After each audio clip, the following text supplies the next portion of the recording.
Hello everyone, welcome back to Baking with Frank.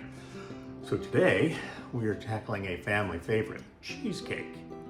Only this cheesecake is Frank style cheesecake. So a little different than probably what we're used to in the family. We have several family recipes that have run around.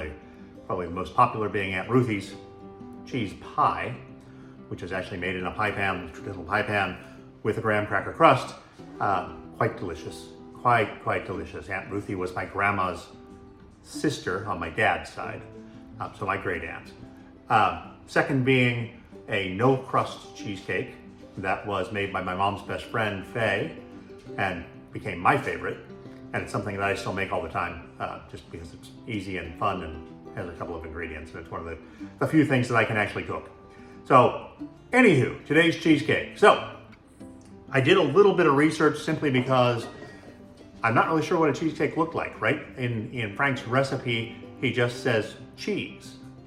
And I thought I should probably look at that a little bit. So, went back and learned that in the 1920s and really into the 1930s is when cream cheese, as we know it, became a thing by a New York farmer who then sold it to a company who sold it to a company who sold it to Kraft, but they branded it Philadelphia brand because the milk and butter and cheese in Pennsylvania was thought to be a higher fat content, and thus a better product. So, New York origin, Pennsylvania name, we love them all.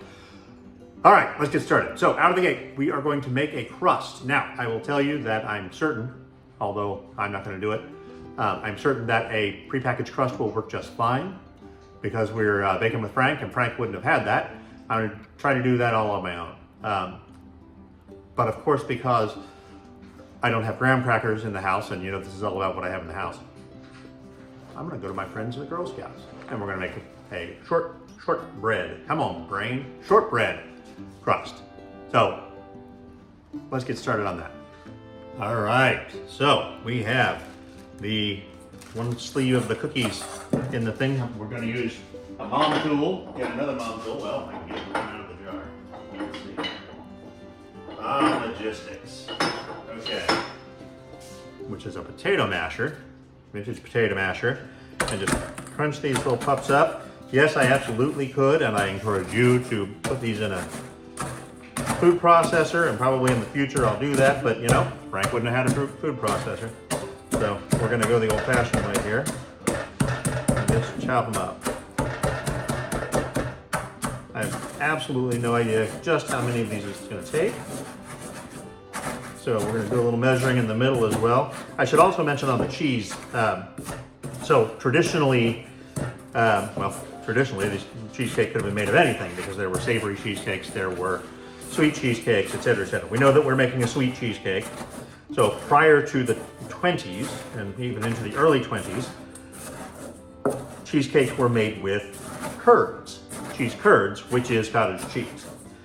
I'm also making a leap here. You're going to get used to me making leaps. I'm making a leap here that Frank, since the book was written, the original cookbook was written in the 1930s, would have already adopted the new style. And there are a couple of other recipes that mention curds specifically as an ingredient. And because he mentioned cheese in this one, we're going to assume that what he meant was cream cheese. All right, so that's half. We're going to do a quick measure here in a pan that I'm hoping is the right size because, who knows, right? And looks like we're going to need another one. All right, so we'll leave that in there for now. So I decided to go back and add more butter because, you know, more butter is always a good thing. And it made the crust a little bit better, easier to work with. So full stick of butter, melted, oven's preheating at 350. So we're going to get started with everything else. So we are going to cream together, I'm going to move these eggs out of the way, 8 ounces, half pound of cream cheese. Get that out of there.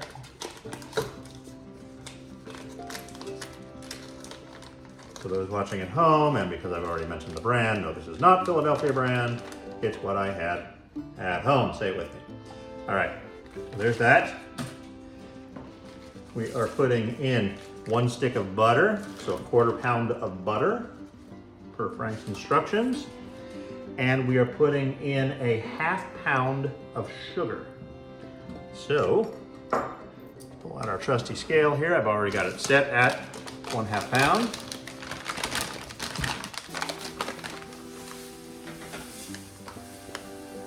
Let's see how we get there. A lot of sugar, y'all. There we go, 1/2 pound sugar. We'll get that creaming. So again, that's a 1/2 pound of sugar, a 1/4 pound of butter, and a 1/2 pound of cream cheese.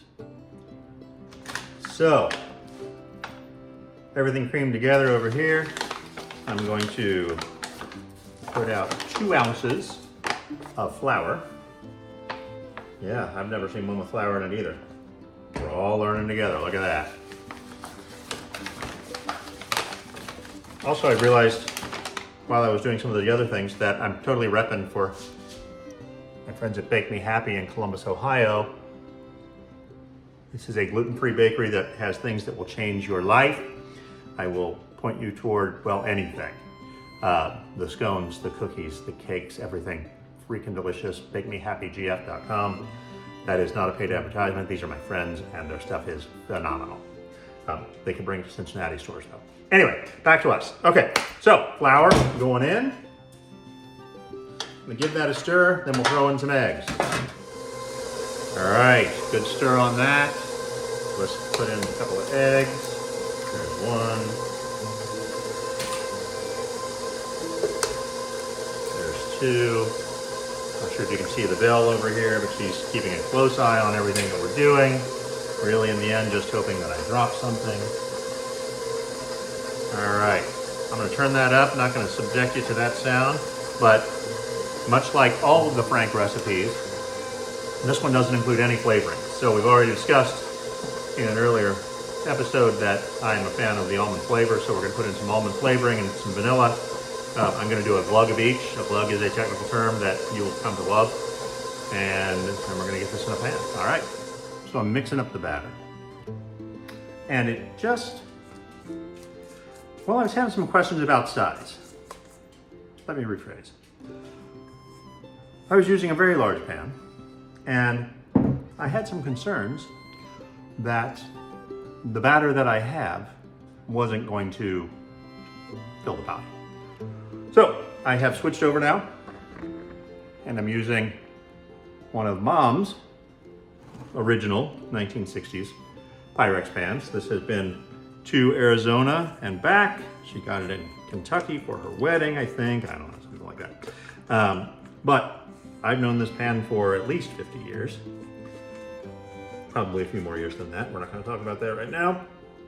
But into said Mom pan goes Frank's recipe with my cookie invention. So you've got at least 3 generations going on right here. Oops, splash some. But, let's take this out because it was the 30s, right? Waste not, want not. But look at that. And I gotta tell you, this stuff's, I don't know how it's gonna taste, but it smells phenomenal. Oh, on the subject of smells, because we're all friends, right? So we can discuss these things. Here, let me tip you back up. So, don't use the baking ammonia. I opened the container that I had been keeping it in before I opened it the first time, which was, with you. And stuck it back in there, post-opening, and it smelled horrendous. So, I didn't want to put it back in my cabinet. It's now in the trash. We've done that experiment. We know that it works. Don't do it. Just don't do it. Let me say it again, don't do it. Use the baking soda instead. All right. So we're gonna put this in the oven. Oven has been heating at 350. And we are going to cook this for, I'm gonna say 25 minutes. See where we get. We'll see what happens. Might need to go a little longer. I'm not gonna bore you with that. So stay with me here. We're gonna put it there in the oven. All right, y'all, here we are out of the oven. Looking pretty good. Puffed up just a little bit. I'm sure that'll fall back if it's like any other cheesecake I've ever seen. But That looks pretty tasty. All right, so we're mostly cooled. We are looking a little odd. Let's turn this down here. Now, this thing smells fantastic. Let me be very clear. But the texture's a little strange, and you know, I'm not gonna immediately push that off on Frank because, I mean, we all know that I may not know what I'm doing here. So, we're gonna go in and give it a taste. Looks good from that perspective. So I dump it over because, yes, I am that graceful. All right.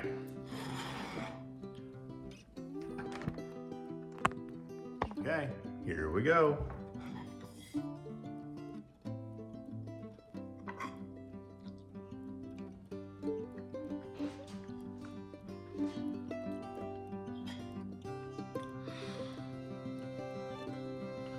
It's really good. It's, I'm gonna say, a little more puddingy than I would have thought, which again, probably down to me not baking it long enough or something like that, although it is quite brown. But I'm gonna eat the rest of this.